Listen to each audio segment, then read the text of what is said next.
Well, from France to Greece and Portugal to Poland, Europe's endured years of protests during a crisis that's forced people out of work and taxes higher. So perhaps there won't be much of a leaving party for the EU's longest-serving leader who leaves office today. Jacques Delors reports now on José Manuel Barroso's 10 years in charge.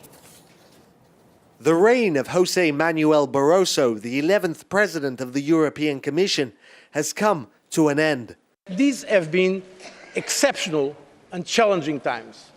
10 years. 10 years of crisis. Crisis being the key word. We had a constitutional crisis, we had a sovereign debt and financial crisis, and we had several, but most acute terms now, geopolitical crisis. But Barroso was unabashed. And so today I can say that we are stronger because we have a more integrated system of governance, because we have legislation to tackle abuses in the financial markets, because we have a much clearer system of supervision and regulation. The numbers, though, disagree. Millions more have become unemployed under Barroso, while economic growth has all but flatlined. And there are fears of yet another recession. Every continent on the planet of Earth is growing. The Eskimos and the penguins in Antarctica are better capable of delivering economic growth than the European Commission under President Barroso. So we were able to keep Europe not only united, and in fact enlarging its membership, but also open to the rest of the world. While Barroso did oversee the admission of 13 new countries to the Eurozone, there's not much to be said about unity.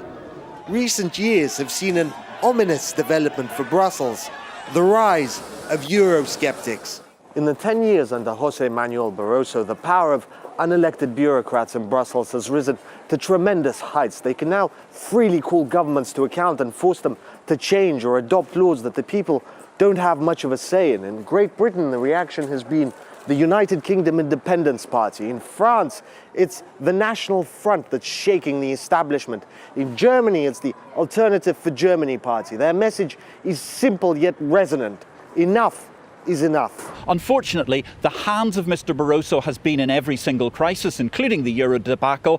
He personally is responsible for the failure. The idea that the European Union is stronger is piffle. But whether José Manuel Barroso's legacy will be that of a fanatical Eurocrat or just a man that did his best in hard times, we'll only find out in the history books. I thank you for your attention. Auf Wiedersehen. Goodbye. Au revoir. Adeus. Muito obrigado. Thank you very much. Morad Gazdiev, RT, London. So some big changes going on in Brussels, but do the Europeans it serves know much about what is going on? Well, we have been asking people living in 10 capitals across the EU some basic questions about how the bloc actually operates. For example, how much does their government pay into the Brussels budget? And if they could identify some key EU faces. Isn't it the British Prime Minister? Well, he must be the president of the, I'm looking at the same logo in the background. So yeah, okay. Do you know his name? I have no idea. He is the president of not the European Union. He is the president of something. Cameron. Cameron, yeah. Glaube ich. Barroso, che se ne andrà, per fortuna. I guess a few billion. It's 1% of the income of our VAT. Vice President, it's a guess. Christine Lagarde, I don't know, I can't remember. She's from the International Monetary Fund.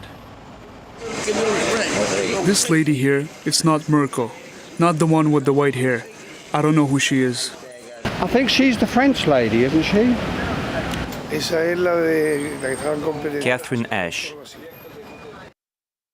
Well, just over half of respondents did manage to recognise the outgoing European Commission President, José Manuel Barroso. The EU's foreign policy chief, Catherine Ashton, though, was less well known. 85% of Europeans we asked, had no idea who she was.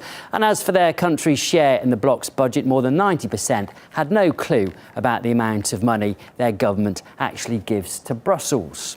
Well, just 7% of respondents got it right. So from that anyway, it does seem the European public doesn't pay much attention to what Brussels is about.